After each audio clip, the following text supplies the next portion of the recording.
Hello, welcome back to the M2 podcast. I'm your host, Michael Anthony. My co-host right here is KyleHeath. This is the show where we cover this week's gaming industry related news. So I think this week we're going to be talking about a new shooter, Deadlock by Valve. We're going to talk about some developer action with the Switch 2, Witcher 4 news, Unity, like coming back to that whole thing, and Tango Studios, who made Hi-Fi Rush, is apparently not dead. So I guess without further ado, Kyle, how you been, man? Like, what's your week been like? Did you actually get a chance to play games this time? Like, what's up? Already know, dude. Look, I made a promise. I was like, I gotta play something this week. So I sat out on the couch in the living room, whipped up the old Xbox, and saw that. Oh yeah, you took a picture of it and sent it to me. Yeah, and saw to prove a point. Yeah, like so. I was like looking through Game Pass. And I was like, hey, dude, like I forgot Flintlock came out like a couple weeks ago. I guess almost a month ago now. And it's like kind of a Souls-like, sort of like, it almost seems like double A in terms of like quality, but I mean it's but it's still like the story isn't like super compelling, but I'm still like somewhat involved in that. It's really just like it's a good game, kind of Souls-like combat. So if you're into that kind of thing, I think would probably strike a chord for a lot of that kind of a lot of that group. But yeah, I'm not gonna lie, dude. It's been a long time since I played a Souls-like. I was getting cooked, dude, like bad. Like, and I'm only a couple hours in, dude. I'm just dying to like double teams, and I'm like looking up tips on my phone, like trying to figure out how to like get better. Because I'm just like, dude, what is this? But I think ultimately I'm taking the game too fast, and I'm trying to like do too much at once. So yeah, you can't do that with a Souls-like game. Yeah, unless you're just God tier, I guess.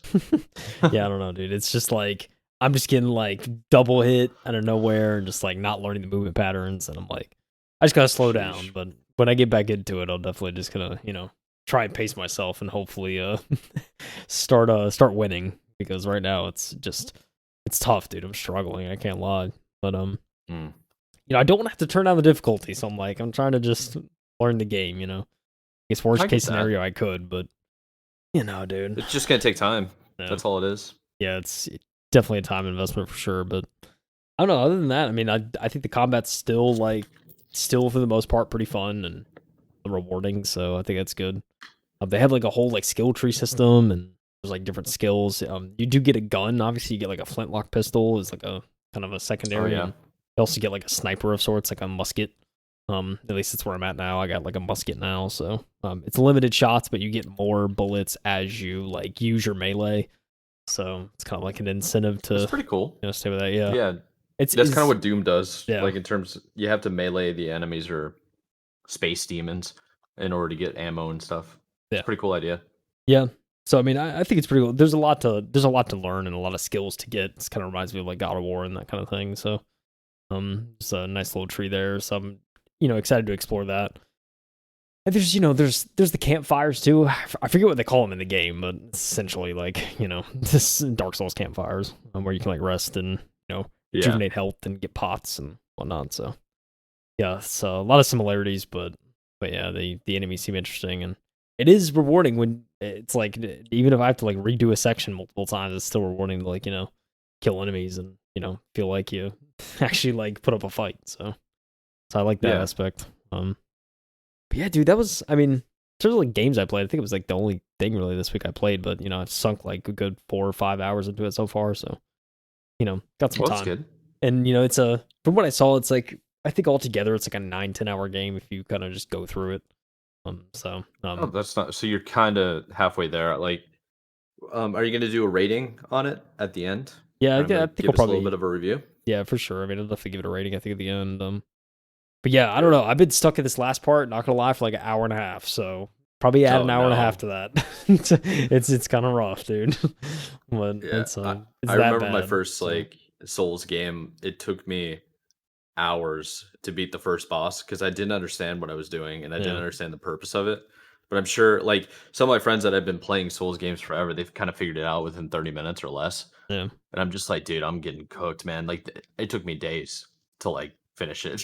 Same, dude. I had to take a break. Yeah, I don't know. You're not ready. I got to that point where I was just like, I need to take a break and come back like another day or something because it was just taking too long. I love games like that though. But yeah, but it's one of those things. It's like I just want to give up, but at the same time, I'm like, I know it's gonna feel so good if I just get through the section and I actually learn the game. So that's my goal.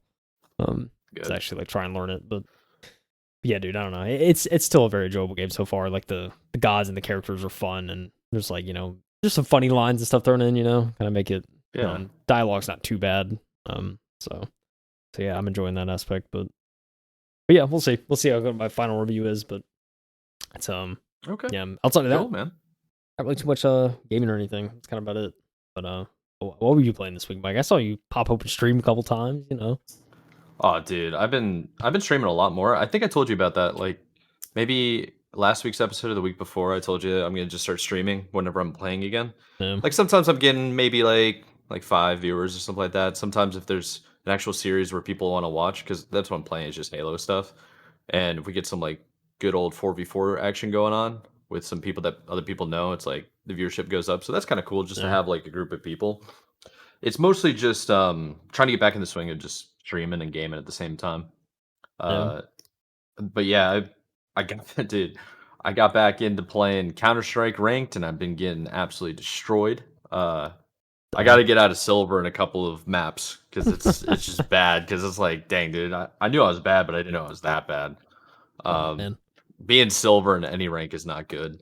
So we're gonna try to crank it up, get to gold, see how we do. I mean, everybody starts somewhere. I started in like what silver or gold initially with Rocket League when I first got the game, and Mm. it's now I'm at champ level. So it's like it took time, That no takes doubt. time. Yeah. Yeah. The other thing I've been doing is I played Halo 3 MLG, like 4v4 pickup games, stuff that I've been doing with like Halo 2 forever. And I was like, well, this new Discord just started. They seem pretty active. So yeah, let's get on Halo 3. Let's see how that's like. It's been fun. It's been a good time. Um, Okay. a little bit of Halo 2, all different versions, literally MCC, Cartographer, and OG.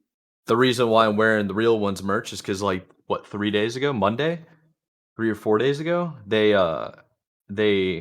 announced MLG Puckett announced, and if you know who MLG Puckett is, Chris Puckett, pretty sure it's Chris. Yeah. Um, yeah, announced. I mean, he's also with Call of Duty too. Announced that they're throwing the Las Vegas Halo 2 throwback land with CRTVs and original Xboxes, and that's stuff that Maybe. I've like kind of hinted towards you a couple of times. Well, Yeah. they officially announced it, and it's being run by Level 50 .gg is where you can get all the information you want to. They're gonna do like Yeah. a free for all on Friday, a 32 double elimination, well, 32 team double elimination bracket that's gonna span Saturday and Sunday, and it's gonna be broadcasted. And every pass that you buy, including spectator, FFA, and team passes, are going to be what do you call it? All the money is going to go directly towards the prize pool. Yeah. So Yeah. it's pretty sick. They're like nobody's making money off of this, which is Yeah. nuts. Yeah. It's kind of It's crazy. just Like just yeah, going. it's like we got a ton of donations. Sundance donated $10,000. Somebody else matched this $10,000. There are a couple of people in the community that threw in like 1,000 here, 1,000 there, and this is before the big sponsors start throwing money in. Oh So man. like the prize pool's already at 40,000 within like 36 hours or something. That's crazy. So yeah, it's like this is all crowdfunded, and it's only going to pick up steam when because Halo 2 is arguably like one of the biggest shooters ever. I think Halo 3 is probably the bigger one that everybody knew and played, but Halo 2 kind of kicked it off, right? So maybe the traction can end up on like honestly the news articles and their websites and like platforms that we read every single week. Oh yeah. Like Definitely. Yeah. it's gonna be nuts. Like doing the interview with the guys that started it all would be pretty sick. Yeah. Like Yeah. it just there's Yeah. so many options. Um, yeah, it's basically all I'm really saying about it. Yeah. I'm excited. It's gonna be fun. But in the meantime, I am patiently going to wait for like Splitgate 2 to come out.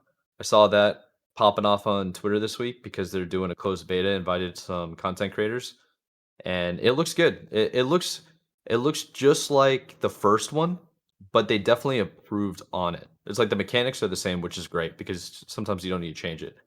They just add a little bit more flair to the game to keep people interested. Hopefully, um, Yeah. yeah, I'm gonna be returning to Splitgate. No questions asked. I'm really excited. I actually need to check out the Splitgate like pubs, discords that I'm in that the pro players were always playing in. Oh yeah. So yeah, that'd be really cool to play some games with those guys. But we'll see. Yeah, dude, I'm excited all around. That's I think the Halo 2 of it'll be interesting, and it's gonna be weird. I think it's gonna be interesting to weird. see Halo 2 at that level of production. You know what I'm saying? Like a tournament at that level of production. So that's what I'm probably most excited for. Yeah, I think a lot of people are gonna think it's gonna be like a meme. Like it's gonna be very like dingy and stuff, but they have adapters now. They have the technology and the upscaling capability. Dude, like I stream frequently OG Halo 2 games, and Yeah, I feel like it's the watchable. It's quality not like on it's yeah, it's difficult to understand because you're at 78 FOV. It's like yeah, it freaking is horse like yeah, blinders around. exactly. Yeah, Yeah, it's whereas really if you up go to close. any other shooter, they're over 100 Yeah, it's like field of view field of is view. crazy now. Yeah, Yeah, and they also have like third party like out of the map views and stuff.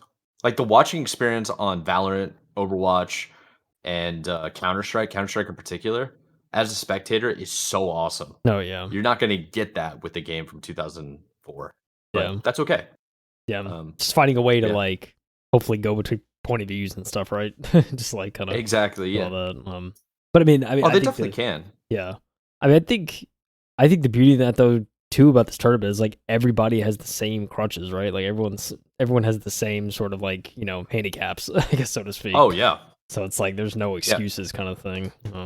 So exactly. Everybody's gonna be on a CRT, CRTV. They're all gonna be on the same like Xbox builds.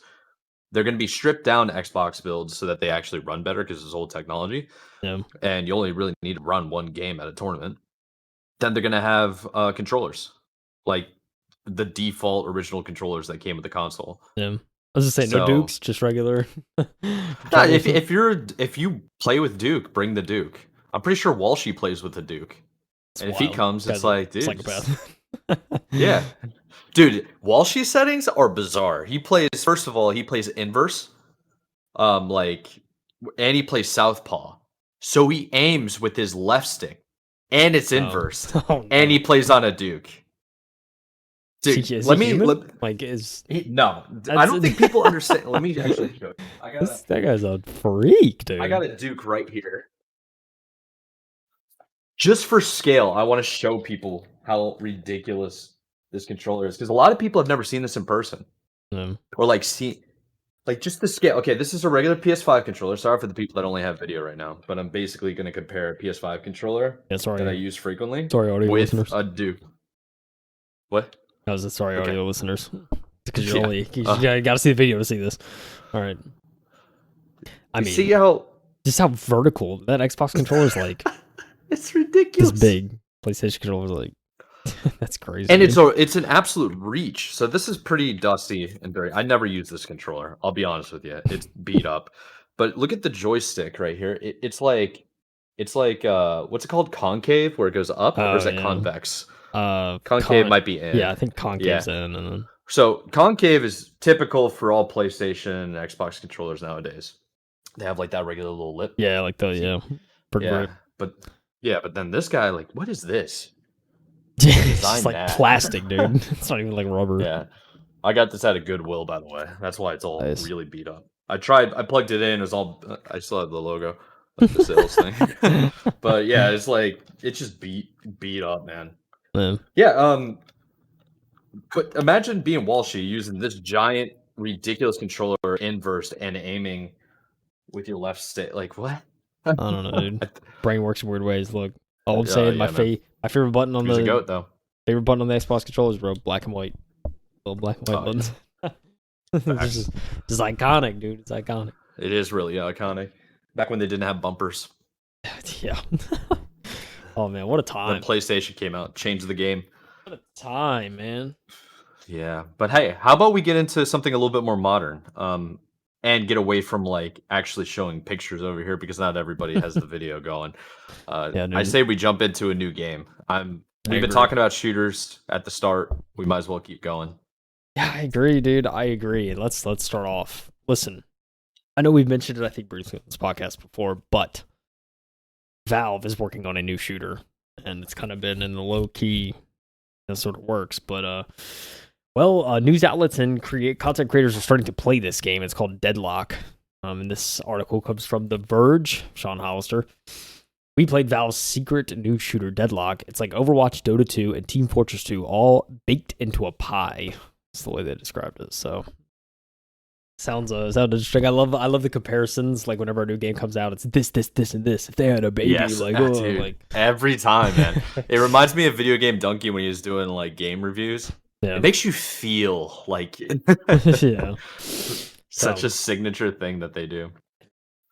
Yeah, so let's get into this. It's been nearly 5 years. Think about this. 5 years since Valve announced a truly new game and counting.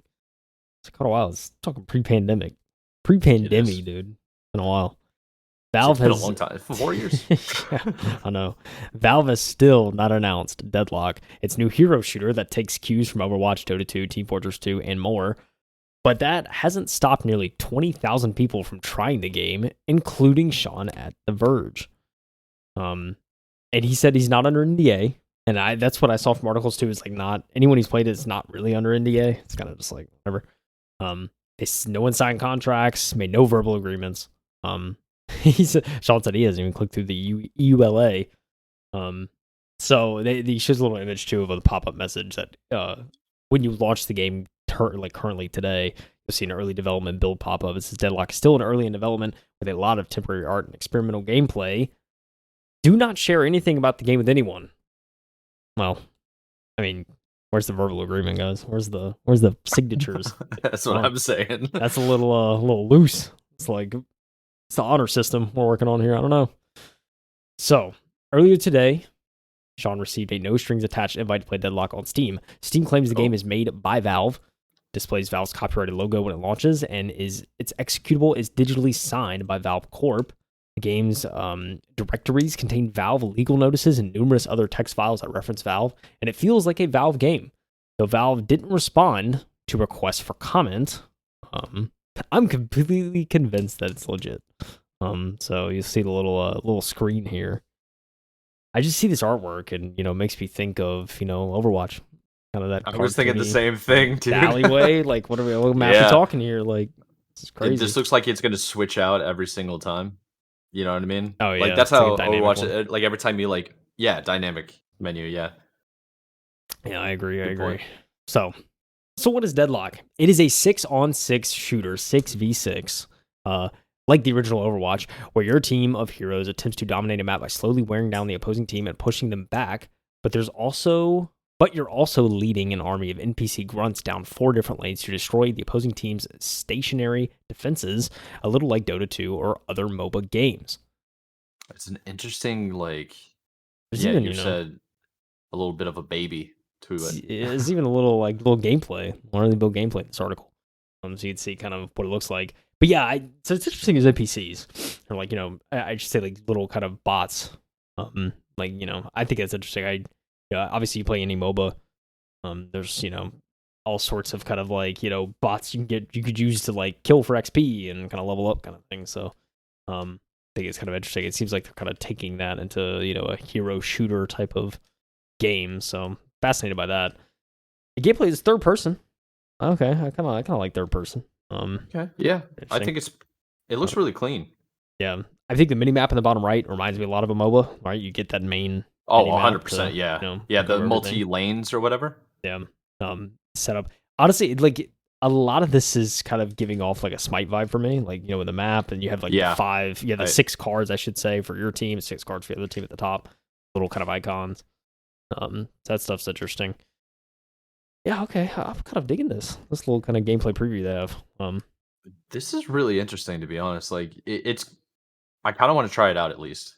Oh yeah, for sure. Because this is I don't know. I haven't played a lot of MOBAs, right? But you have, or you have in the past. Yeah, Smite, or something similar. It's probably the biggest one. But...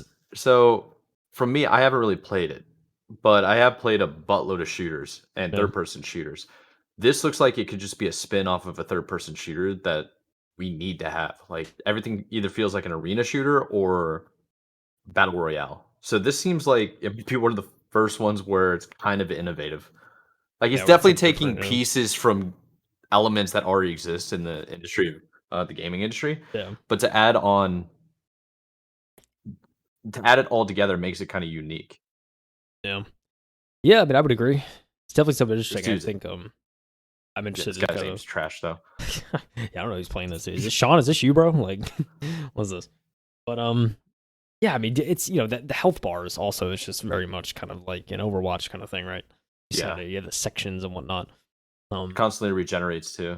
Yeah. So, yeah, I mean, it's a hodgepodge of different stuff. Like, I would agree. Like, it's not, I think it's it seems like an interesting way of doing it and kind of something we haven't seen yet from something like this, but it's definitely got a lot of elements from other games for sure. Mhm. A shooter like this, it's kind of hard not to have elements from other games at this point. Like, to do something truly unique and outside of the box, it probably just would lay flat, I feel like, for the most part. But I don't know. Just a theory. But I mean, so far it's goes on for 24 minutes, so it's a lot of kind of the first match. That first match alone this guy had was this actually is Sean Hollister. Sean, what is your aim, bro? Like, I just gotta call this guy out, dude. What's going on? Hold on, I gotta widescreen it and see if there's any. You know how they sometimes do those inputs on the HUD? Um, I don't think that's actually there, but no, he looks like he's playing on a controller. Seems like controller movement for sure. So, Yeah, uh, it seems like controller movement. Like everything's kind of overshot. It's not very accurate. So it's like this seems more of a game that you should be playing on a mouse and keyboard. yeah. More than likely, but hey, Yeah. listen, Sean, we love you for showing gameplay. We'll say that. Honestly, yeah. Very cool. So he continues on the article. He said, "There's no downtime. It's a constant war between your team's troopers and the grunts and the enemy's team's troopers, which keep respawning and advancing on enemy positions wave after wave. But they can't break through unless the human-powered heroes lend them a hand with powerful weapons, abilities, and upgrades." Very similar. It kind of reminds me, like, from a Smite standpoint, like there's certain modes like Arena and whatnot where you have these minions you're trying to escort across the map, and in most cases, in order for them to actually get to the enemy team's part of the map, you need to kind of help and kill other gods, the enemy gods, so they can have time to get to the other side and stuff. Probably similar thing, I would assume. Nor can humans easily break through without their NPC army, or at least that's what I saw in my first match. To take down the flame-headed, energy-spewing guardians and hulking walkers that block your passage, it takes at least a somewhat coordinated effort by one human and their little autonomous friends to do this. Each match culminates in an all-hands-on-deck fight against the enemy's the patron. I was gonna say patron. This ain't alcohol. Patron. You see what you want to see, brother. How much you been drinking? Oh, dude, haven't been drinking hardly at all. Might I say? Good for you, actually. A gigantic floating orb with arms and death rays. All right, the patron. Okay. After some Patron, that patron be looking kind of funny, but hey, You ain't wrong. like that. Yeah, it's pretty interesting to see. They kind of show the enemy walkers. So you see like the giant. It's a giant thing. Yeah, that's the enemy walker. That's the Patron. Oh yeah, here's the patron. I got you saying now. Yeah, the patron. Look at this guy. Look at this little dude. Yana looks like an Aztec warrior almost, with like the headgear and I don't know. Interesting. When I say coordinated, I'm not talking about aiming. This isn't a Valorant or Apex Legends like game where snappy aim is key. It feels like Overwatch, or maybe even more so like Team Fortress 2, and it's floaty, wear down their health gameplay. You can tank, heal, and retreat even if a tremendous amount of enemy fire is coming your way. Yeah, that's what I see from the gameplay. It's got that Overwatch vibe, dude. Just everyone kind of tanks, but if you just like beam somebody, it can still be satisfying if they're like a lower, class player and you're like just big dude. So yeah, interesting. Each match gets deadlier and deadlier as you unlock your hero's abilities and buy skills, many of which give you more damage per second. Others provide lifesteal, shielding, and more. Every character also has strong and light melee attacks, and you can parry an incoming melee attack to stun your opponent. Oh, there's a little combat gameplay. Okay. Interesting. I like this. And they kind of show Sean shows some screenshots of kind of the different UI elements, whether it's like a build or looking at your vitality, your spirit, and kind of seeing these different paths and skill trees you can take. So yeah, the skill trees are pretty interesting. You have like an intro one, right, that has I don't know what the 500 is. So it goes like 500, 1250, 3000, 6300. You can see it too, right? Yeah, I would assume it's Um, like some sort of in-game credit or something you get. yeah, maybe like a tier system. You know how like some skill trees are you have to buy the cheapest or early tier, and as you go, like you have to follow the tree. Oh yeah, yeah, Um, Diablo does that, yeah. where it's like you have to buy one, and then you have to get a certain amount before you can go to the next one. Right. Yeah. Yeah. Yeah, It's interesting. it's interesting. It Yeah, it almost looks like it's all just unlocked, but that may not be accurate. I don't know. yeah. But yeah. You could Oh. just be like, I would just save up and be like, you know what, we'll just get our butts kicked early on, but then boy, once I become I don't even know what it is, inhibitor and leech, you're done for. It's like those are the two most expensive ones. Withering whip. It shows a gun with a crossed out. Oh yeah. Slash through it. Some of these you could probably speculate for days on these. Some of these are knockdown, silence glyph. There's a lot, so that's a lot of skills. So it helps that there are a lot of ways to dodge enemy bullets and traverse the map. You can slide, dash, air dash, dash jump, double jump, and mantle up to ledges. Each of the game's 4 lanes also has an aerial tramway that lets you hitch free rides into and out of the fray. Zip lines don't feel overpowered. After an earlier leak, I'd once heard them compared to Titanfall's attack from any angle traversal gameplay, but Valve keeps them away from the actual firing lanes or firing lines. You have to retreat to territory on your own before they'll work. They also look like they'll lead to fascinating give and take mechanic as games progress. To power up, I needed to take my hero back to the shop and buy new perks with the souls I've accumulated by destroying enemy troopers and heroes, but that left my territory undefended. By the time I returned, the front lines had been pushed back further than I would have liked. Even in this early development build, there are already 20 different heroes, plenty of which like ones I've enjoyed playing. Yes, some of them are common archetypes like the archer, swordsman, sniper, and shotgun teleport specialist, but it's not all that simple. Have you ever seen an Infernus who literally finger guns his foes to pieces? There you go. This is crazy. This guy actually has finger guns. It's wild. That's kind of wild, dude. Wraith, okay, a little Tommy gun mafia vibe going with this hero like that. Yeah, McGinnis. This just looks like what's her face from Overwatch? Zarya. Oh, yeah, Zarya. Yeah, like that. Haze. really does. Okay, Haze is like a very kind of silent but deadly kind of character. It looks like that's Black Widow. Literally. Pocket. Nah. Pocket. This is definitely a sniper. I forget the sniper in Overwatch, but that reminds me. The sniper in Overwatch is actually Black Widow. Oh yeah, that's right. But Pocket kind of looks like the Reaper. Is that shotgun he's holding, or is that an actual sniper? That's like a sniper. Oh, powerful shotgun with a thin frame. It is a shotgun. Okay. All right. Oh, okay. Oh, okay. This man's never seen a gun before. That's insane, bro. I see this bottom half, dude. I don't know what I'm looking at. Lady guess. This is my gosh. This is kind of sick, man. Like these are all 20 player. Like I'll speed run it. Maybe I can find some way that looks good. Yamato, Ivy. Okay. Go to 10. Yeah. Oh, dude. Great talent. Oh, we could do it. I don't even know the old sound. Hanzo. Yeah, it's only Hanzo. That's so sick. I like the green arrows though. That's badass. Okay, so they have 4 base abilities, and then you can upgrade them as you go. Bebop. Come on, dude. Bebop. Paradox looks kind of cool. Bebop. I like that. Dynamo. Ooh, Dynamo with the electrode kind of thing. Ooh, Paradox. Okay. Little goo inside a dome. Like that. Lash. Okay. It's like good Doomfist kind of human version. But, Bow and Krill. I mean, this reminds me. This could honestly. This could be an esport, bro. I mean, yeah, really good. Oh, see, here's your Black Widow, dude. That's yeah. Vindicta. Vindicta. Yeah, Vindicta. Vicious. He looks like he's in like a hazmat suit. It's pretty sick. 7. He's got what looks like one of those like drum mags from like a World War II like COD game on his head. He's got like coils coming out the top. It's pretty cool. Looks like some of the COD zombies. I like that. Abrams, he's Frankenstein, but looks like, an intellectual. So there you go. Borden, he's literally a prison guard from the 40s. Or like a British like trooper or something like that. Yeah, dude. That was all like interesting and different. I like that. Pretty cool. Very cool, dude. Listen, we ain't got much of this article left, Mike. No, we don't. I Um, initially gravitated towards Wraith. They should replace all that. Let's see. I think some of this is kind of his personal preference from the looks of it. While Valve has yet to announce or even acknowledge this game's existence publicly, the current build lets anyone with a copy invite as many Steam friends as they like to give it a try too.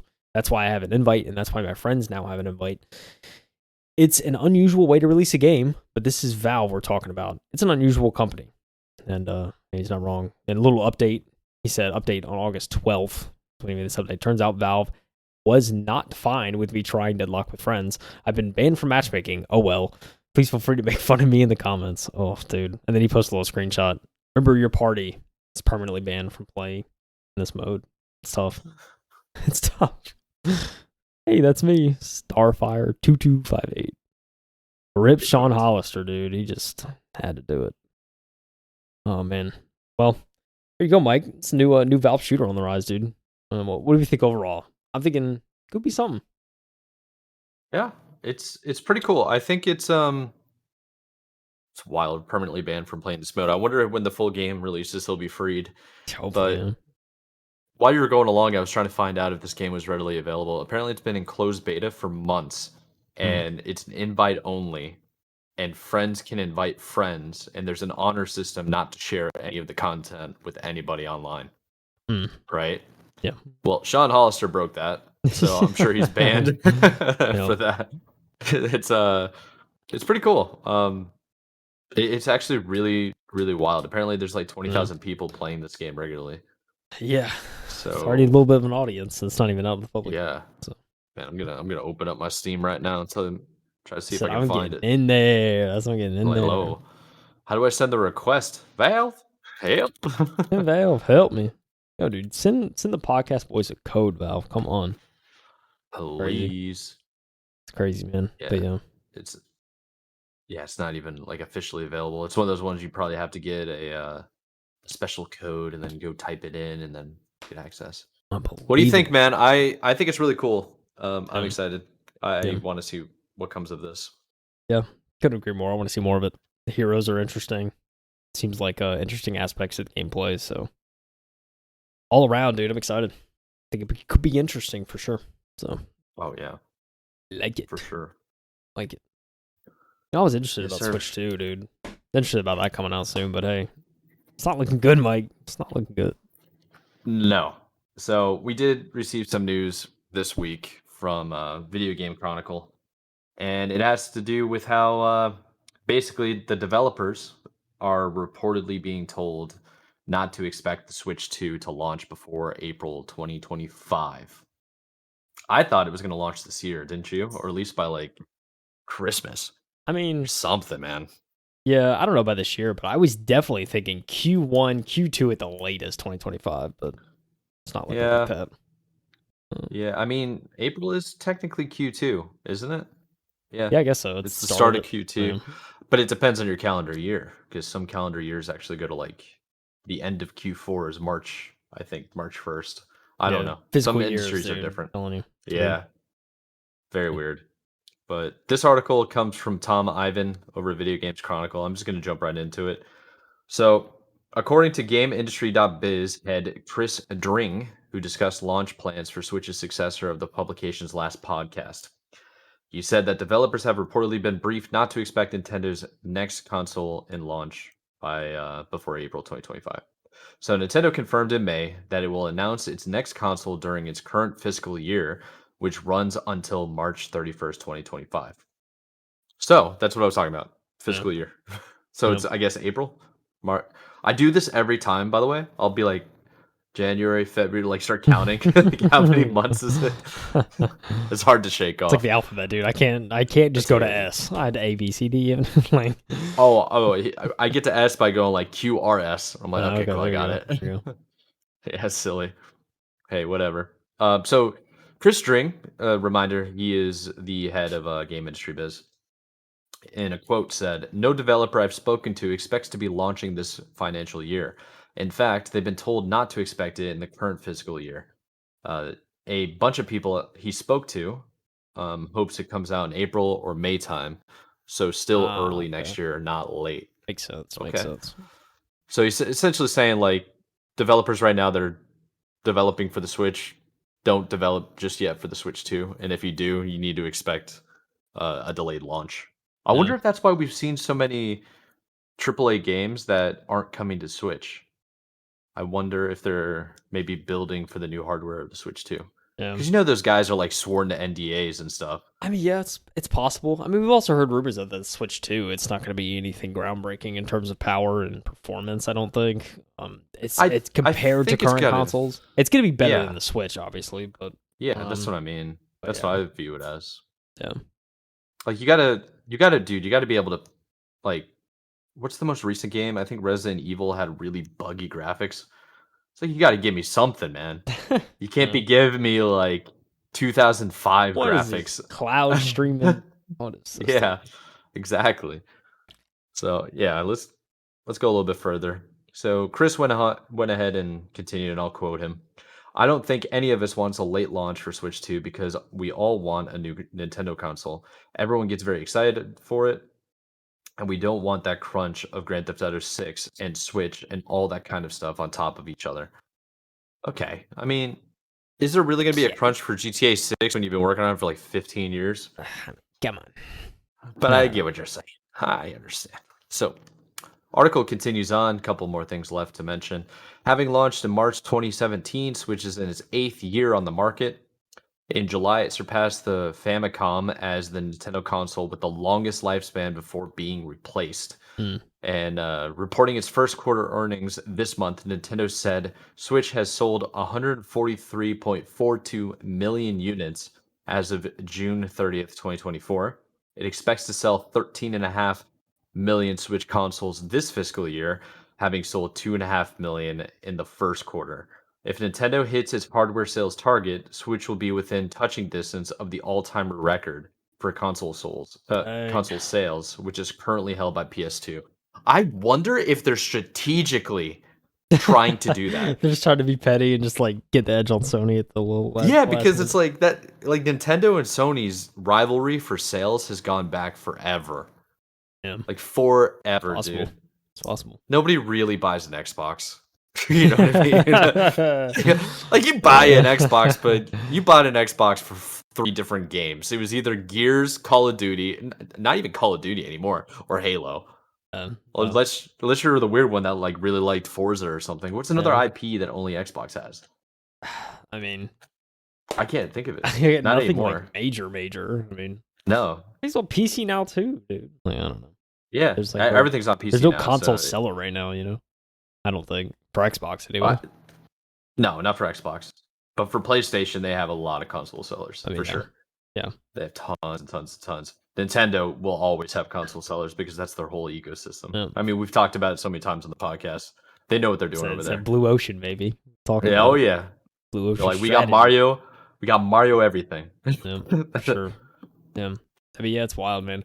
I will say it's kind of off topic, but I feel like every time I was reading June 30th, 2024.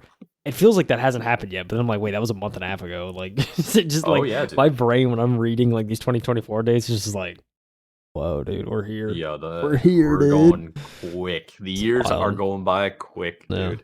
Yeah, we've been too busy, so we're gonna take a step back.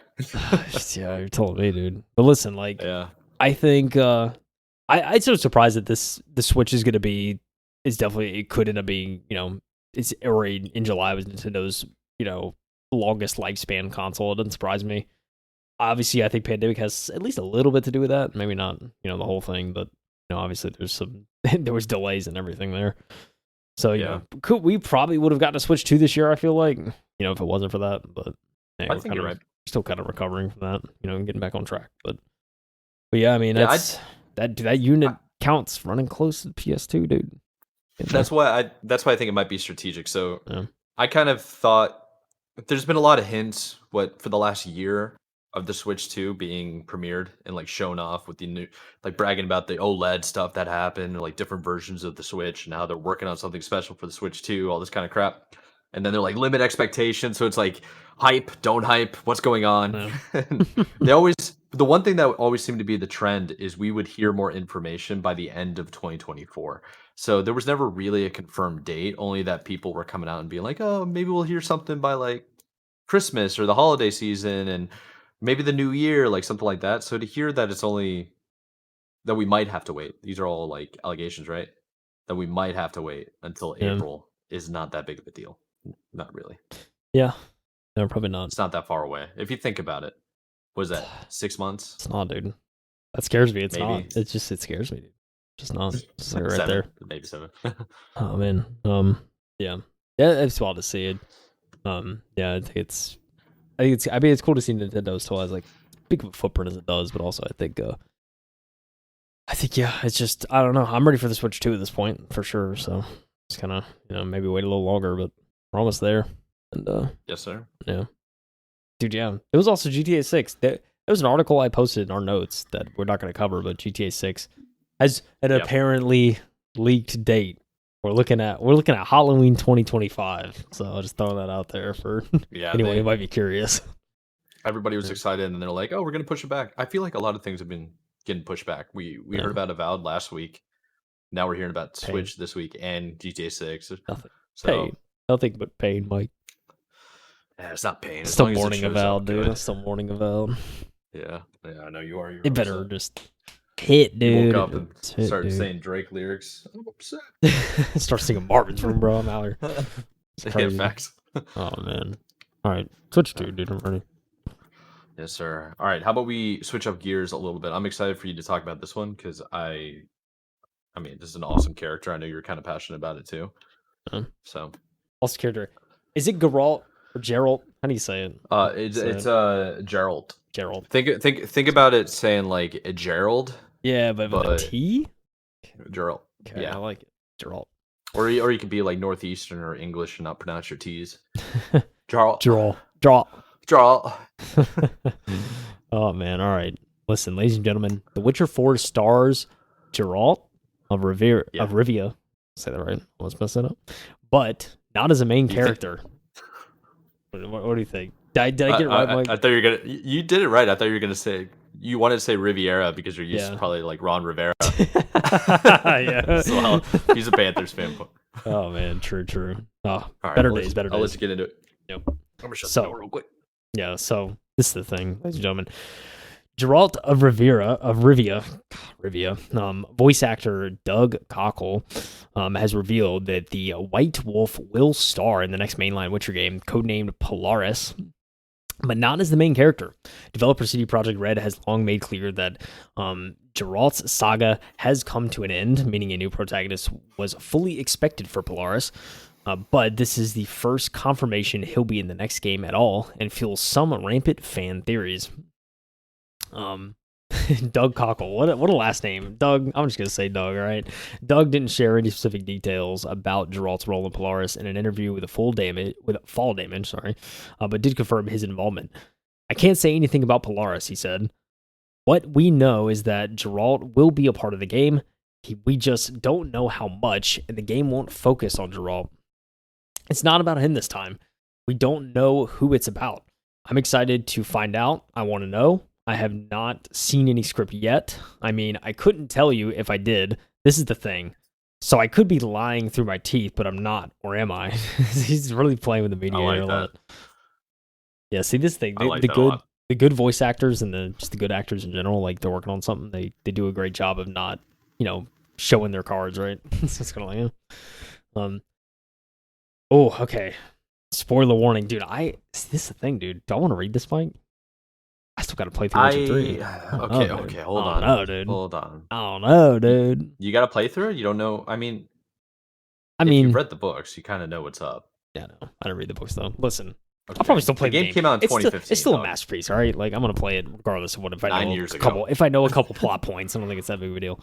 All right, so only a single teaser image has otherwise been revealed for Polaris, but it was enough to fan the fire of fan theories, which believe Ciri would be the next mainline Witcher game's protagonist. What's considered the true ending of Witcher 3, thanks to its story being continued in comics considered canon, CD Projekt Red universe, sees her becoming Witcher herself.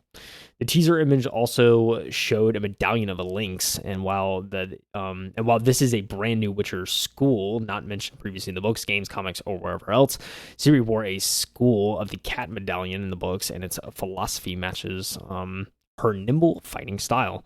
Link's medallion being a combination of this and her wilder school of Wolfside, as she was raised by the members of Geralt, Visimir, and so on. Hopefully I said that name right. Could make a lot of sense. In fact, Doug himself told IGN in December 23 this was the best theory he's heard, though this was before he knew about starring in it himself. Geralt's being featured in Polaris' side character perhaps lends itself to this theory too, because just as the final quest of Witcher 3 sees him give Ciri her sword, it would make sense for her to have a mentor character in some areas of the new game. Maybe Geralt's is the new Visimir, said Mark the Shark 124 on Reddit. We're getting our sources from Reddit.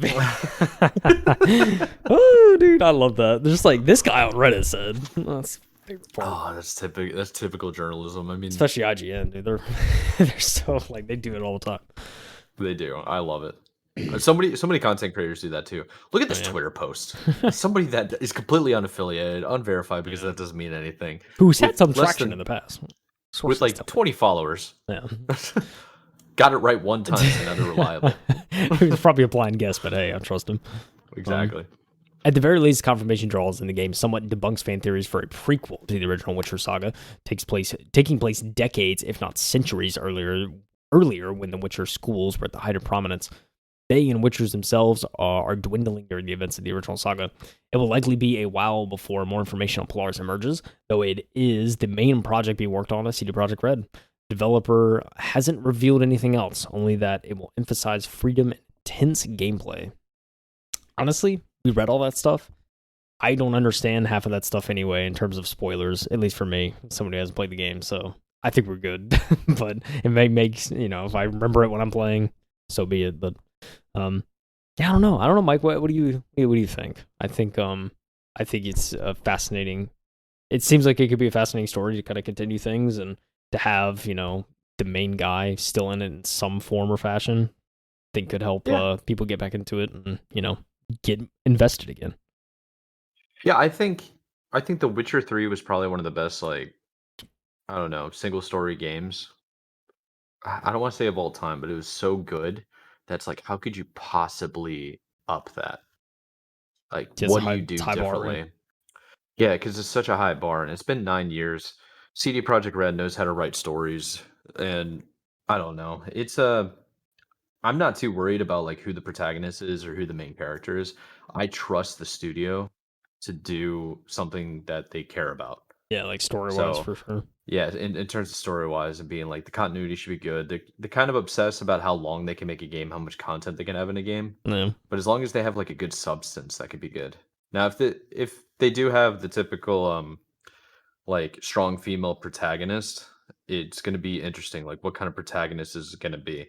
Right. Are we gonna look at like Lord of the Rings and it's gonna be Galadriel from Rings of Power? Because that to me isn't a good strong female protagonist like at all. I don't know. We'll have to see. It's gonna be a very interesting thing to watch. It would be really cool if it was I don't know. Like I've been watching a lot of Game of Thrones content on YouTube on Shorts. And you've watched it, right? Please tell me you have. Nope, he hasn't. Oh, so no. There's this one character, Arya Stark, who basically has like her whole life ripped from her. She's like a daughter of a high lord up in a northern realm, kind of thing, is the way to describe it. Northern territory is in foreign lands, completely abandoned, almost like an orphan. Basically, literally becomes an orphan, and has to fight her way through trouble to like go through all of this, like the classic, what's it called? I mean, it's not a trope, it's a theme that's used in like to tell stories. Archetype, the classic archetype of somebody that's given everything, takes it for granted, has it all ripped away from them, and then builds it back up. Okay. And like becomes like a reformed person. I like those kind of stories, regardless of like male or female kind of lead. But it'll be very interesting to see what comes out of The Witcher 4. I do like the idea, the prequel though, that the fans were theorizing over. Yeah. But I also like this idea of maybe Geralt like passing on the torch to another character. Yeah, for sure. I mean, and I like then, that. it goes into a different realm of possibilities. Yeah. It just has to be authentic. Yeah. It can be dicey, man. It could like divide a fan base. I mean, yeah. I mean, it sets a high bar of third game, right? So It it's like does. fourth game is like, oh, Oh yeah. I mean, I Fourth think game it both. usually starts going down. Yeah, I mean, That seems to be the trend. I don't know. Yeah, I mean, hopefully not for Witcher, but I think either path could be done well. Yeah. I think my faith in CD Projekt Red, I think from a development standpoint too, was kind of redeemed with the redemption of Cyberpunk and them like revamping their studio and kind of just redoing things and going back from ground zero kind of thing and just rebuilding it. So that gets me excited. I think from a development standpoint, it's like, okay, we have a good process now. Hopefully that'll serve Polaris well. So yeah, there's certainly excitement there. But also like, I gotta play these games, dude, especially 3. I need to find out too. Do I need to play 1 and 2 to understand 3? That's the big question too, because I know the first 2 games are pretty old. So, do I need to muscle through those to enjoy 3? And that's what I need to figure out. You do not. Okay. I know that because I did that. Oh, okay. So you can do a couple of things because the game's been out for so long. This goes for anybody that wants to get into The Witcher. One, you could kind of watch the TV show and watch like the first 2 seasons and kind of understand what's happening because it kind of follows The Witcher 3. But if you do it that way, you also need to know the context of the world that you live in. Like, what is a Witcher? Yeah, exactly. Yeah. Like, what's going on? You can go into like YouTube, like, and they'll do breakdowns. Yeah. Honestly, lore videos. I would literally watch a lore video of like the book breakdowns, and then watch a recap video of the original trilogy of the games. Yeah. And just you'll get all the information you need, and then that way you can go into like The Witcher 3 and understand everything that's happening. And I think if you know the lore, things are like you have the added not incentive, but you have like more equity put into it. Yeah, more investment. So yeah, investments. Yeah, that's the correct word. But yeah, I would recommend it. Check it out. Yeah, for sure. I mean, I don't know. Lately, I've been kind of like I wanted like I've never really been like into fantasy, but like I don't know, just like I don't know if it's like just like art I've seen recently or just something like that, but just like thinking about like getting into. I just think I was like fantasizing the other day about like a fantasy kind of universe, right? And just like I don't know, it's like it made me want to like start watching I finally want to watch Lord of the Rings movies, like get into that kind of like old like fantasy kind of stuff. So yeah, man, there's something special about that. It's called getting older. That's just what happens to you. Something happens when you turn like about 26, 27. All of a sudden you're just like, you know what? I want to grow a really long beard and I want to have a staff. And I want to get really into saving the hobbits. That's what I want to do. Did you say when the frontal lobe is fully there? Is that what you're saying? Yeah, when it's fully developed, dude. I think you're fully developed when you turn 27, right? Yeah, it's like 26, I think. There. Oh yeah. So I'm fully developed, dude. Yeah, once you get there, dude, it's over. It's over. You're gonna be reading The Hobbit in no time. I have started reading more this past year, dude. It's kind of crazy. Yep. That's how it happens. Next thing you know, you're gonna be married with kids. It's gonna be crazy. Can't wait, dude. Can't wait, dude. So excited. Listen, kind of excited. Well, I don't know about excited, but I'm starting to be optimistic about Unity, I think. A little bit. Yeah, the redemption arc is probably what we should be calling this. So Unity, and I'm sure this article is actually going to give us a quick little recap of what the heck happened to them. But basically, if you remember, Unity is the development platform. And about, 2 years ago? It had to be 2 years ago. They decided to raise their rates. It was last year. Was it last year? Dude, I don't know. I think so. It wasn't that long. I know it wasn't 2 years ago. Okay, so we'll say that. Within the last year. I like that. Way different than 2 years, but whatever. Within the last year, they decided to raise their rates on how they charge their developers, their customers, their clients that are developers to make games on their platform. Make money off that, baby. Yeah, make money off of it. They decided to take a bigger cut, and it was kind of really destroying the indie dev scene. It got to the point where the indie devs had zero incentive to be on Unity whatsoever. There's a massive backlash of basically gamers in general saying like, what are you doing? You're being greedy. You're not even like using the platform. You're not developing these games, that kind of stuff. It got out of hand. they fired their CEO, or well, they kind of pushed their CEO out of the Yeah. gate because he was the front leaning guy that Yeah, I think he was kind of all resigned. bullish. He's just gonna like, Yeah, I'm out of here. he was the one leading the charge to raise the rates. So we have some developing news, and this goes into their new CEO, Matthew Bromberg. The title of the article is Unity CEO strives for execution and accountability. Oh baby, let's get into the PR stuff. First of all, Oh, this is from GamesBeat or VentureBeat. We actually haven't covered this platform before, which is interesting. So, Venture first Beat, dude. take. Or This Venture is Beat. by, yep, and this is by Dean Takahashi. Love that last name, dude. Takahashi, I love it. Yeah. All right.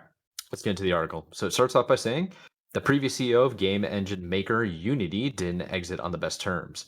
John Riccitiello or whatever, sorry, Sorry, bro. resigned after an ill-fated pricing battle. Game developers revolted on a scale unseen in modern game development history. Sheesh. Matthew Bromberg joined as CEO about 90 days ago. I think that's like what, March, something like that. May, maybe. Yeah. The executive team has shuffled. So he brought like a whole new team in as well. So in his first earnings call, Bromberg told investors he would try to create a culture of execution and accountability. Unity reported it had a small improvement in its Q2 adjusted earnings and stock price climbed a bit. So far, so good. And for sure, it could have been worse.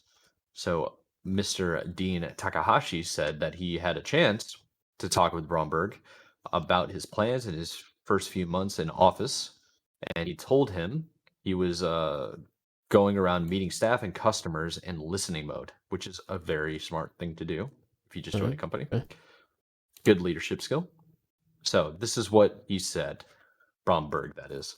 We could be better partners. We could produce more stable products. We could deliver more value. That's what was inspiring me about the opportunity.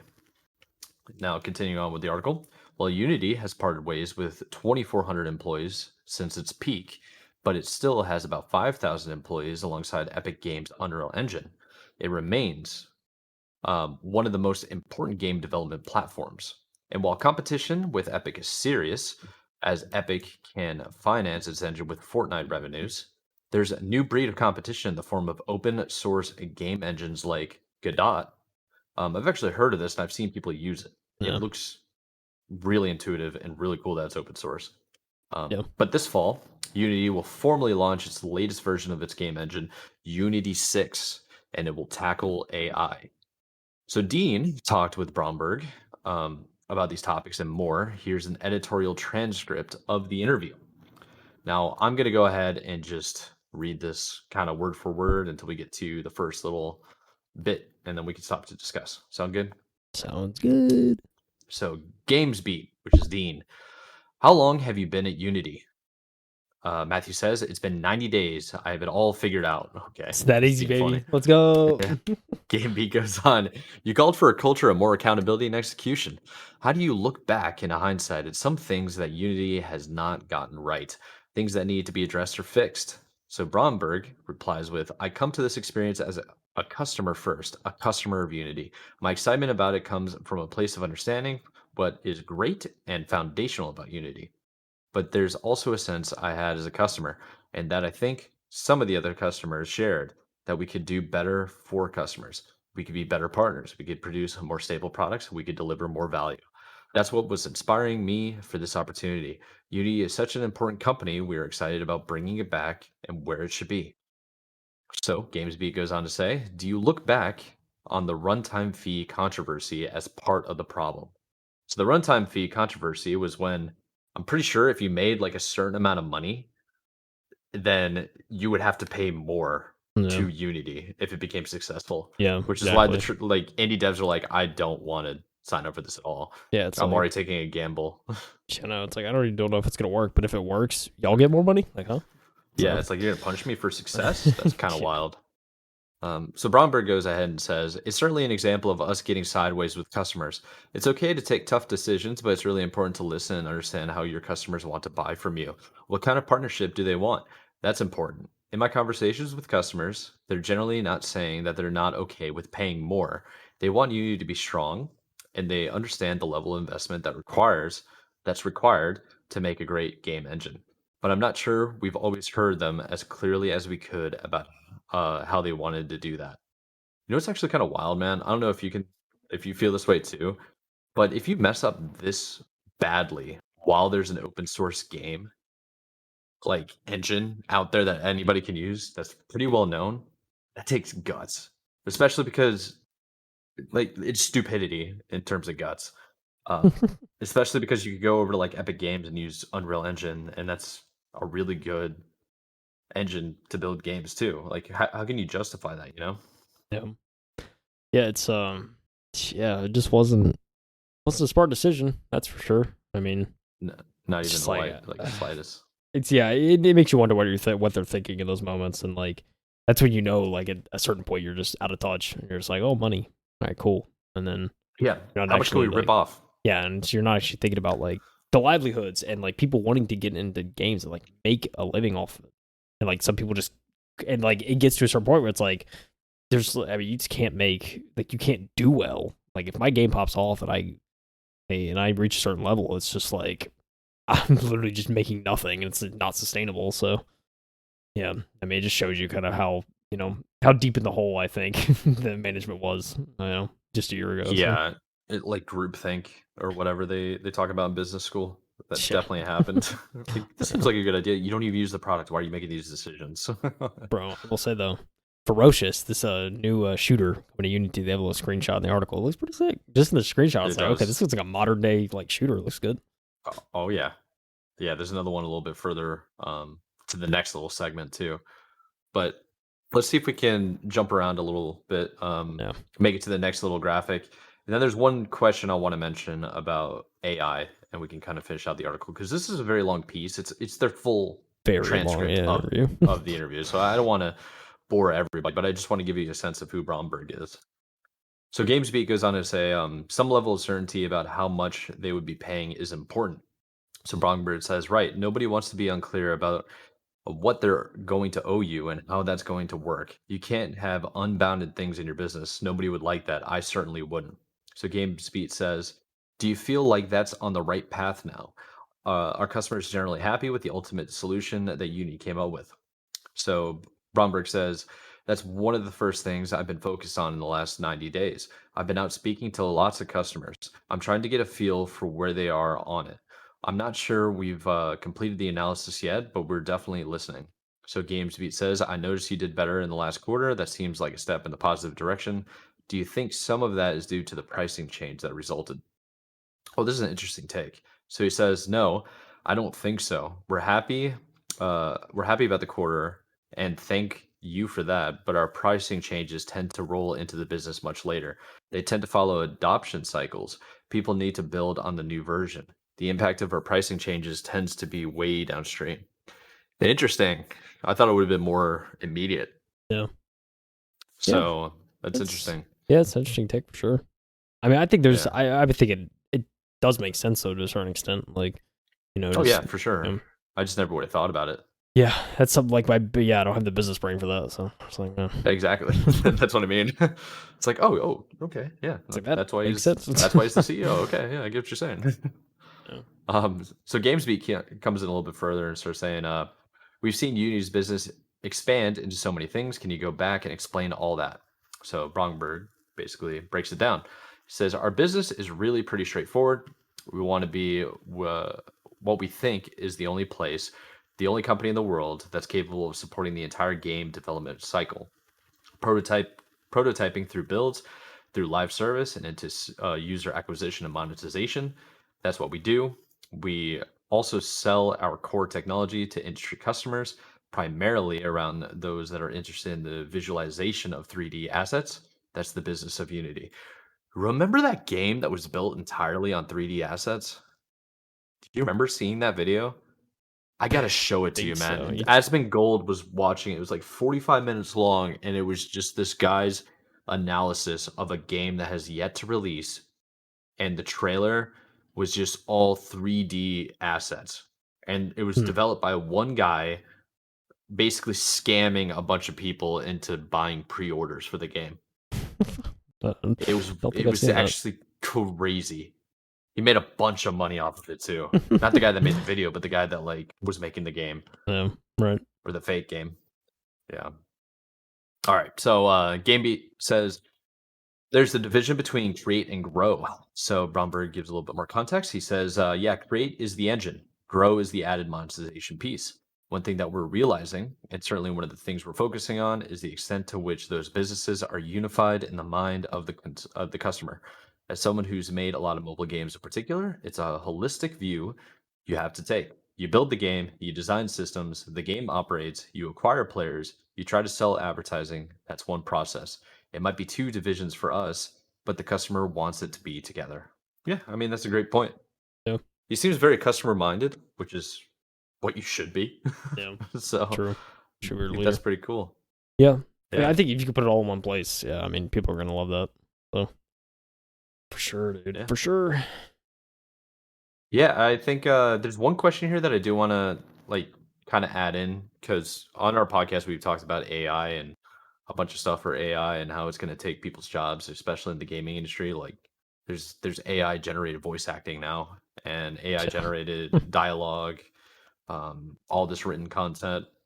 And I'm curious what the answer is to this question. So GamesBeat Dean wrote, as far as seeing how extensively generative AI is going to affect game development, what's the assessment right now? So Bromberg says, from an AI perspective, our focus is going to be on how we can help customers make games more efficiently and less expensively. Again, having done that for a living, that's the real pain point that the game developers have. We are uniquely positioned to be able to help there by way of obfuscating. Obfuscating. There you go. There you go. Yeah, obfuscating some of the complexity in our engine and in the process in general. It's difficult to make games. We think AI can help that. So Bromberg is a little less focused on generative AI right now for a simple reason. The Unity platform is agnostic to the derivation of 3D asset. It can be created in AI. It can be created more traditionally. When you make games, you ingest your assets into the engine and then you start building. We are interested in that moment and everything that comes after. So I think that's kind of an interesting thing that I just wanted to bring up. But this interview goes long ways. Yeah. I think it's pretty cool though. What do you think? Yeah, I think it's cool too. I think the idea of AI is like true. AI is definitely scary to a certain extent, but also like, especially in its current state, it could be a valuable asset and it could possibly help like speed things along, you know?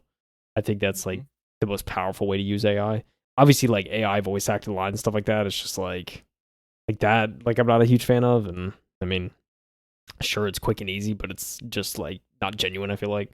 So Right. I mean, I wouldn't want to see something like that, but like, especially like an art aspect, like to be able to create specific generic assets that are used a lot throughout the game or something like that. You could certainly speed up the process and build worlds much quicker if it's just like, you know, you're able to just generate that stuff a lot faster and kind of get stuff off the ground quicker in that regard. So I mean, I think it's one instance of AI that could be useful. And so I mean, I agree with him to a certain extent. It's like there's certainly processes that could be sped up, and so why not take advantage of that with something like AI? Because I think it's a win-win for everybody. Yeah. You know, I don't like the idea of AI replacing jobs per se, but I think stuff like that, if you can like make the process quicker and potentially cheaper because you're not having to spend as much time, like, I mean, studios will love that. Raise game prices. I mean, yeah, consumers get games quicker. It's not as much upfront to cost. Like, I think there could be a lot of benefit in that. So, yeah, I mean, I'm all for that. I think it's a good way of looking at AI, at least in the current state. So, I like it. Yeah, I think one more thing to kind of understand and just give context for anybody that's never even heard of Unity and they're just like, oh, what's a game development like platform? It's where you make the games. Obviously, I think you got the context if you listen all the way through so far. But the most popular games that were made using Unity were like the Untitled Goose Game, Fall Guys, Among Us, Cuphead, Subnautica, Hollow Knight, and The Forest. So it's not that like those are pretty big titles. Yeah. I think everybody has heard at least maybe two of them. Yeah. I would guess. I've heard of all of them. I mean, yeah, I'm kind of surprised at Cuphead. I didn't realize that was Unity. Oh yeah, but it's like the thing is, like all the assets are hand drawn and like there's so much time put into that. and then realize that it's all ran behind Unity. It's like it's pretty crazy. Yeah. But yeah. But that's basically what he's saying, right? Because it's like we're kind of agnostic to the use of AI within the platform. It's like you guys build the assets and import it into the program. You can do whatever you want with it. Where do you Yeah. build the assets, or is like up to you, or you can do it within us, or you can like upload it yourself, kind of thing. Yeah. I mean, yeah, if Yeah. you know, if anyone sees kind of the game development life cycles and kind of the processes that some studios do, I mean, there's so many programs utilized throughout a studio, like just writing dialogue is its own thing, and like, you know, that's its own program, and you know, importing it into the engine and kind of incorporating it with 3D assets, and there could be, you know, 6 or 7 different programs being utilized in a stack to make the game what it is. And Unity's just a piece of that. But I think also too, it's like to a certain extent, like yeah, like it'd be cool if Unity was kind of all one thing. But I mean, you know, it could be a lot of upkeep, and it could be like a jack of all trades scenario where it's like nothing's really amazing, but it's kind of just like, and there's obviously missing features and stuff like that. I'm sure if they really try to go for everything. But yeah, I mean, I think another game on Unity that I believe it was Unity was some of the Life is Strange games, like not the original Life is Strange, but like I know like kind of the Before the Storm like prequel was made in Unity. I can't remember if 2 may have been Unreal Engine, but those are some games too. I remember it's like I played the first one that was Unreal Engine, it looked great. Then I played the second one on Unity, and I was like, oh yeah, this game still looks really good. It's made on like a you know, totally different engine. So yeah, it's awesome to see, you know, Unity utilize more, and hopefully you know, hopefully it does grow and doesn't, you know, gouge its customers and clients. You know, that'd be nice. It seems. I mean, this is such a short interview that we covered so far out of a very long transcript. Seems like he might be an alright dude. He seems like he has a pulse on the industry at least. Yeah, I think so. I think he's taken a huge emphasis on customers, which is intelligent.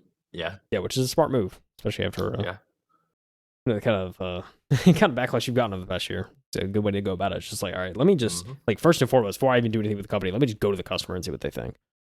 That's exactly what you should do, to be honest. Yeah. So yeah, all right. Well, I like it. All right, how about you? I mean, not that that's like a bad story, but how about you kind of finish this off with a little bit of not a heartfelt story, but just like a nice little sweet story of what's going on with Hi-Fi Rush. Ladies and gentlemen, I'm happy to report.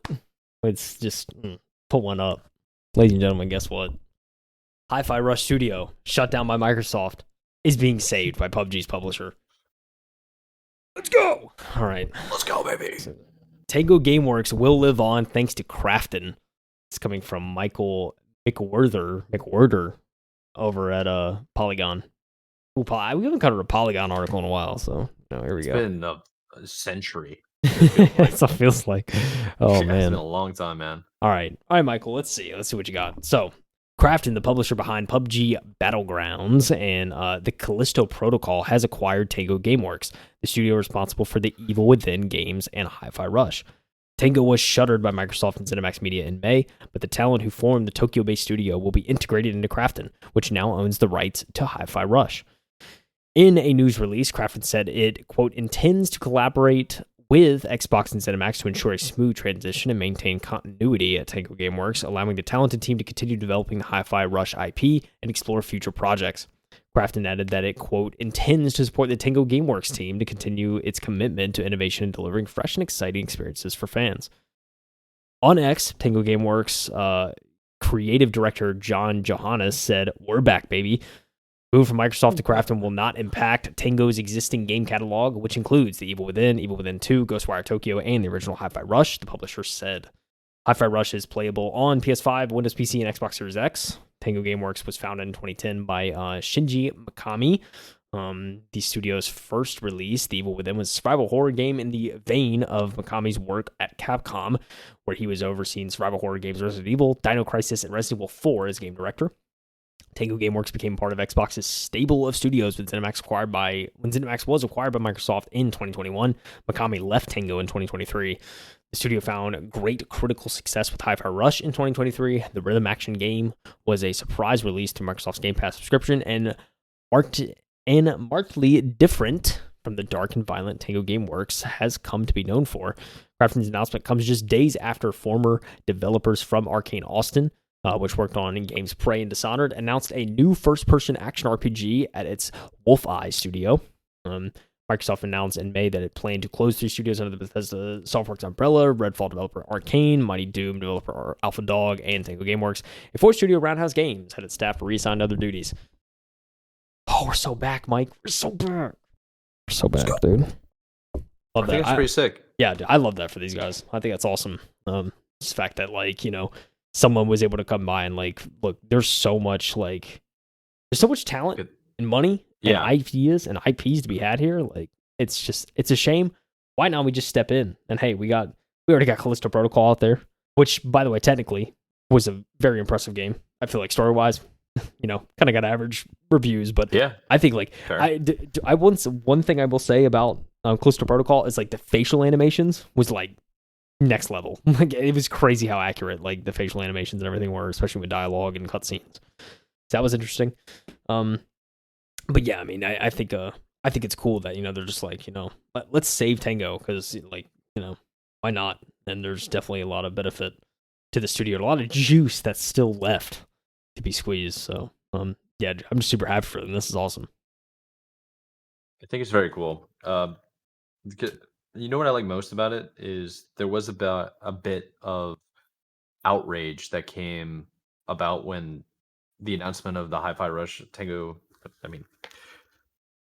Studios ended up, like, they were like, we got to cancel all production whatsoever, move everybody away from the game. Hi-Fi Rush 2 isn't going to happen.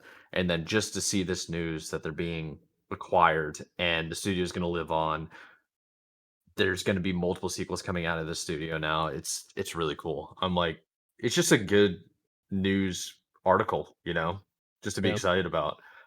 Yeah, really is.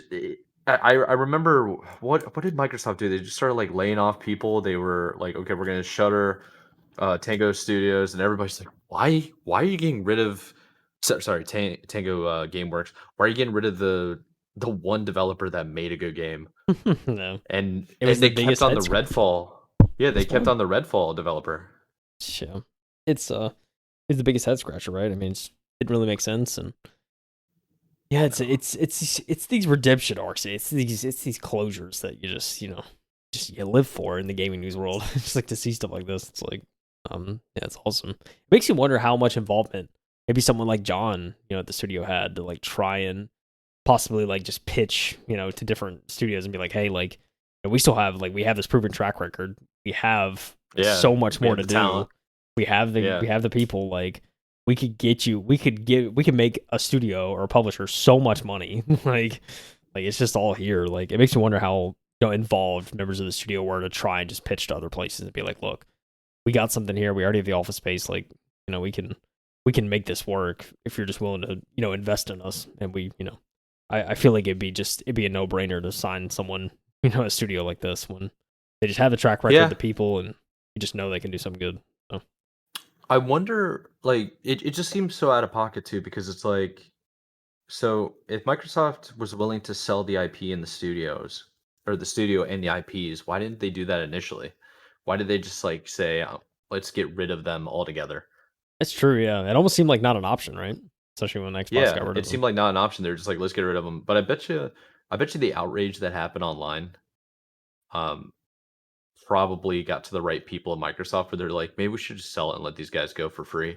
Yeah, maybe, I don't know. Not for free, but you know what I mean. Yeah, it makes you wonder. Be free. Yeah, it just doesn't add up. I wonder if there's gonna be any information that ends up developing out of this. Yeah, I'd love to hear the whole backstory, dude. If we got, like, a no clip documentary on this, are you kidding me, dude? Oh, that'd be kind of something like that. The story of this.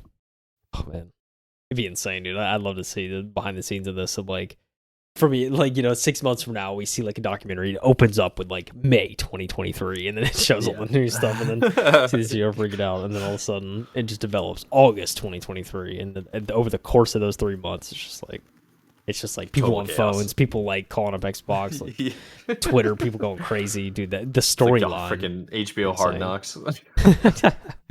Oh, it'd be so insane. I'd love to see something like that.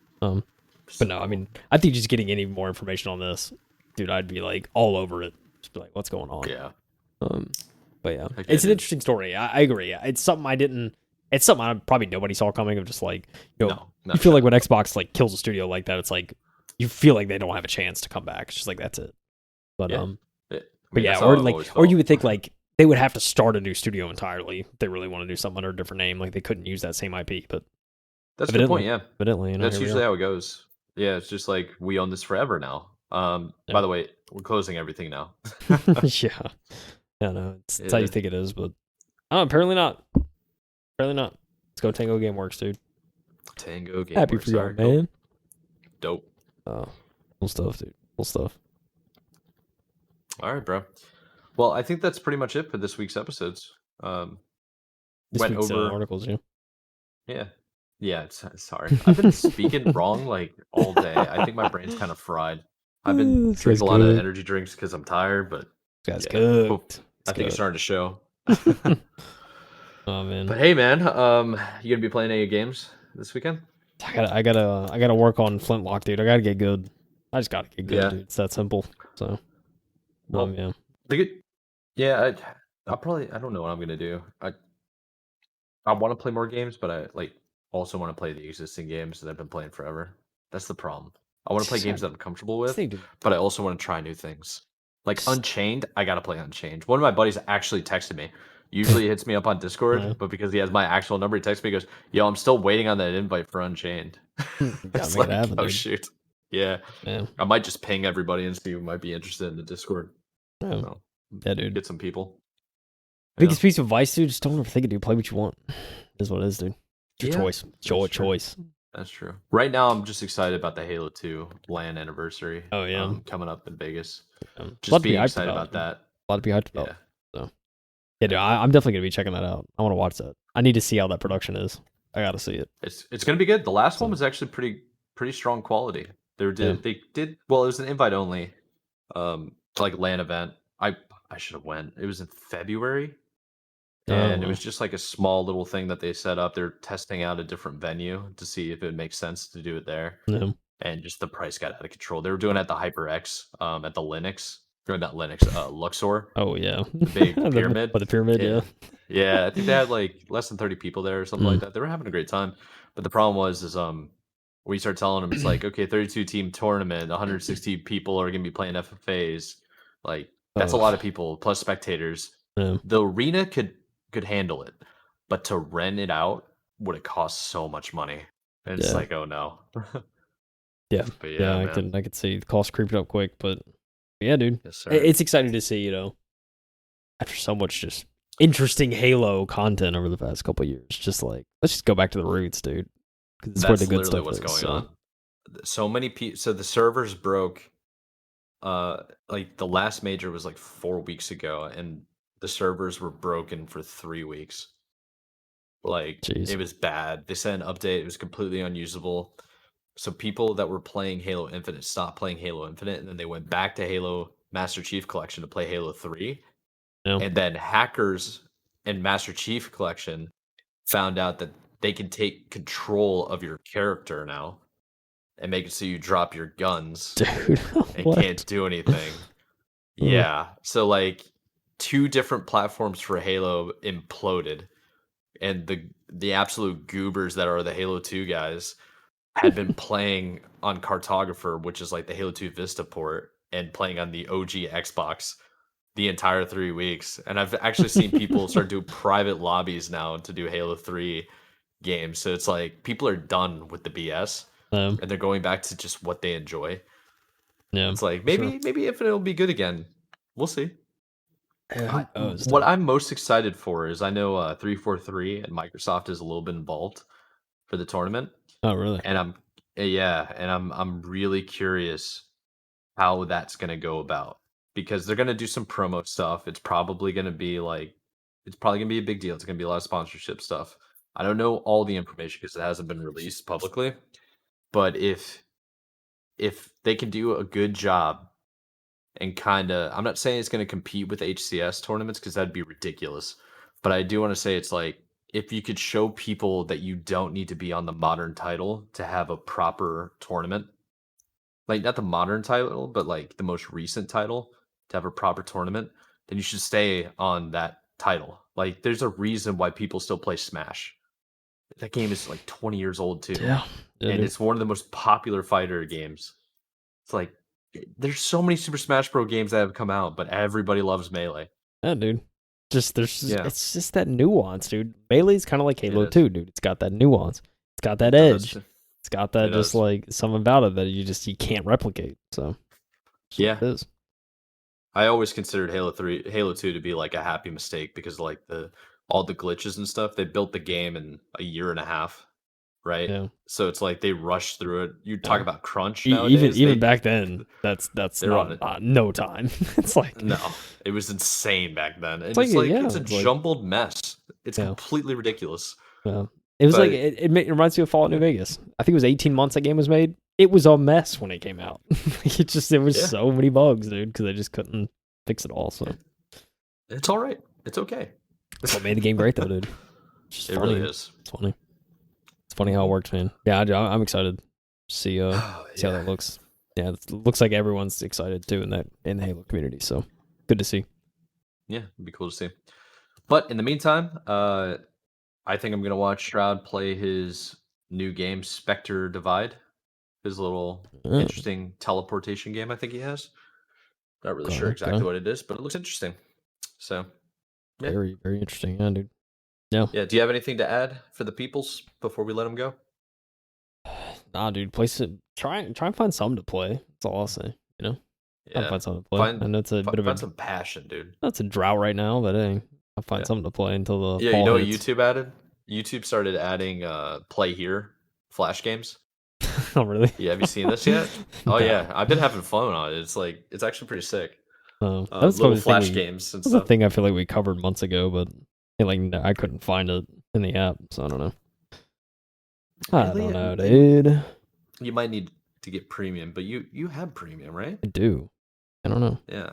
I don't know Oh. where it is. Weird. I'll have to find All it right. Well, if you're watching on YouTube, like and subscribe, please. down there. Shout out. Subscribe. See, if I say subscribe, the little button down there is gonna twinkle and color. And if you're not subscribed, that is. Oh yeah, facts. Yeah, and weird YouTube AI. It's pretty sick. If I say like It the is pretty video, I think even the like button like sparkles. It's weird. That's so sick. Man. Yeah, I actually haven't noticed that, Well, to be honest. I'm telling you, if you ever watch, especially on mobile and like vertical, and Yeah. you don't full screen it, and you hear someone say subscribe, you'll see if you're not subscribed, you'll see the subscribe button like light up. It's pretty cool. Wow. Okay. Yeah, So YouTube's next level with that. It's wild. I did not. I did. Maybe I've seen that. Just didn't even notice. It's like subliminal messaging.